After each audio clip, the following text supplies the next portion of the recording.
Hey guys, and welcome to day 38 of Lessons from My Mom's Camera. If you're new here, my mom used to record these challenges that she would do for a specific period of time.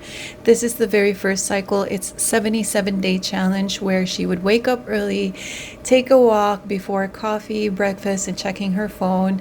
And then throughout, she's already also shared a thought for the day. She passed away in 2024, and I created this account, I'll See You in Spring, as my way of healing, going through grief, and sharing my mama with you guys. Let's see what her thought for the day is.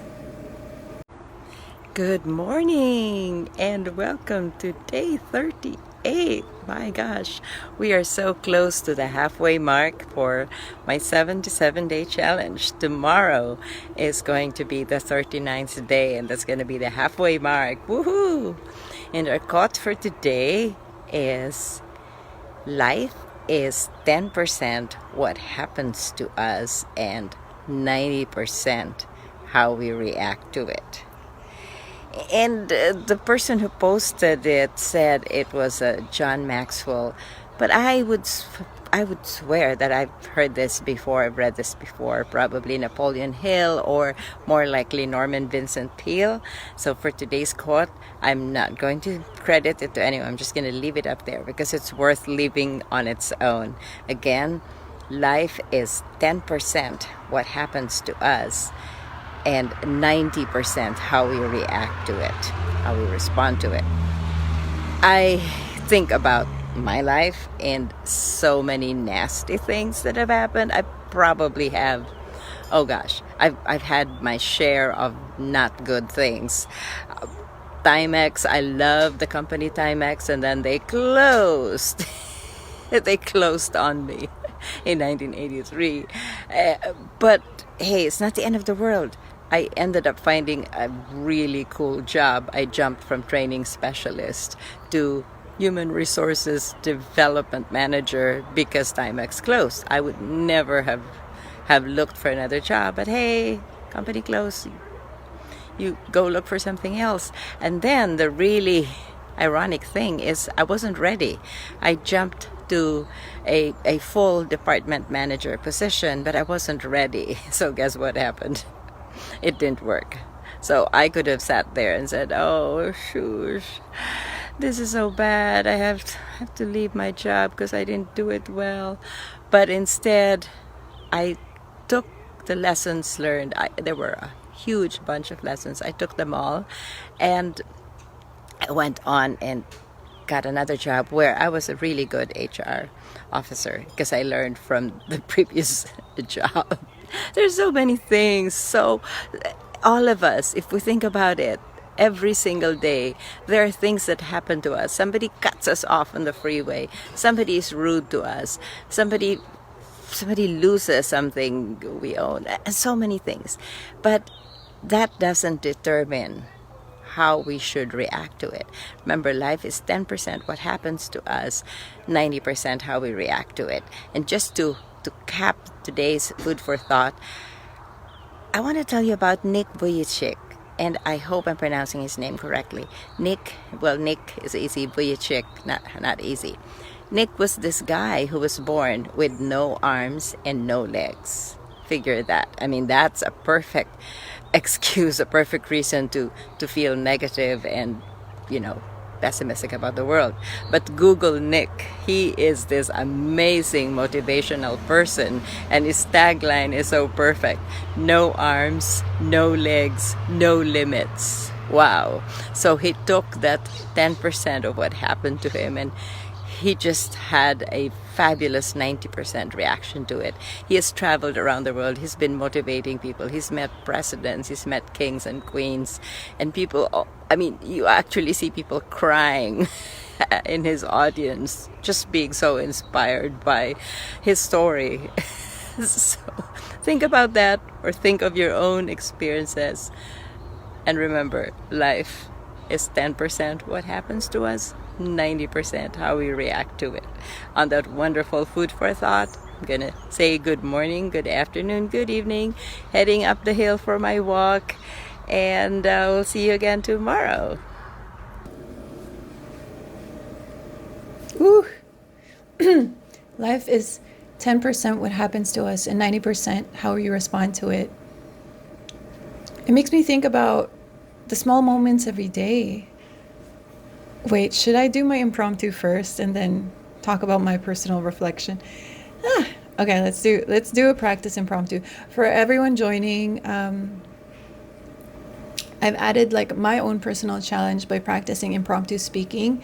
So I put a timer on the screen and then I kind of just reflect on the thought for the day or yeah. Okay, let's go. And without preparation even. Life is 10% what happens to us and 90% how we respond to it. I recently finished the book The Surrender Experiment by Michael Singer, where he let go of his personal preference, likes, dislikes, and just surrendered to life, surrendered to the universe, the flow of the universe. And if you are not familiar with him, he ended up with $1 million businesses actually, plural. And at the end, the interesting part is I'm not going to spoil the book. There were like turns everywhere, which led him to another journey in his spiritual growth. And that made me think about my own spiritual growth and what are the challenges thrown my way, even down to the smallest thing of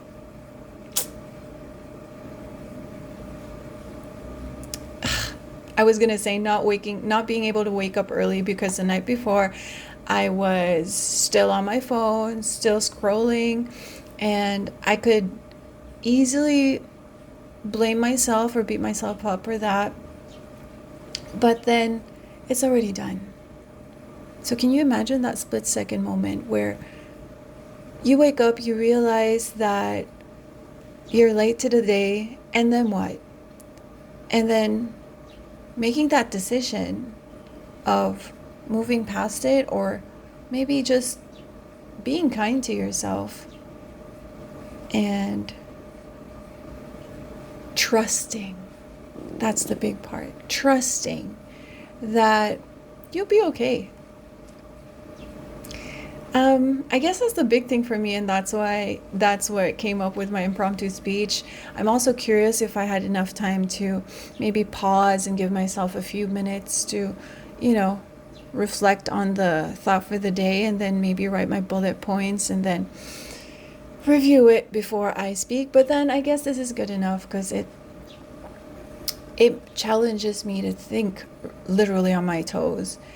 And also it's interesting what the first thing that comes to mind is. And for this one, I was actually, first of all, I came across the book, The Surrender Experiment. And if you haven't read it, beautiful book. I did read the comments or some forums about it, and there are polarizing opinions about how he wrote the book, or maybe, he comes from a well-off family, so he didn't really struggle to get to this point in his life. That's for a different, that's for a different topic. I actually have a different opinion about it, or a different perspective. Not that I disagree, but just a different perspective about it. And talking about perspectives, I guess circling back to, it's 10% what happens to you and 90% how you respond to it. About the book, it's interesting, how you realize that people have different perspectives about how they interpret the material or what they see. And it's really not about the book. It then becomes about you. Why is that the thing that catches your attention? And for me, it's just interesting, the questions that come up in my mind after I read that book. And that's for a different topic. The other thing is about, gravitating towards top of mind. The thing that I thought of was sleep.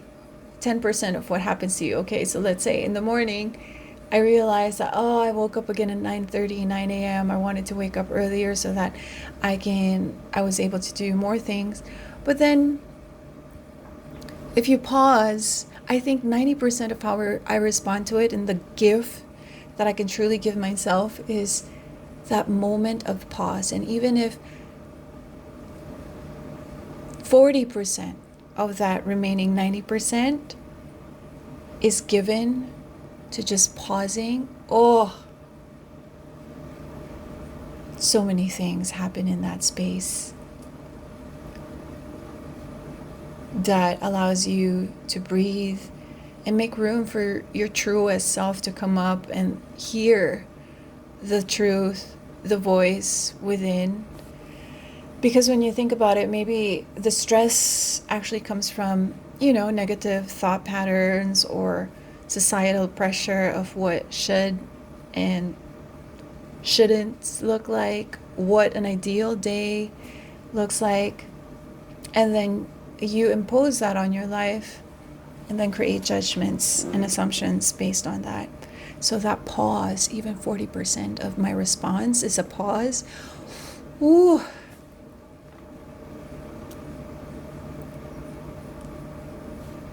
It's good. Ooh, 11 minutes.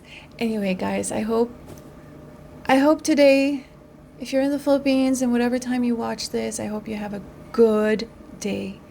And we'll see you guys tomorrow for day 39.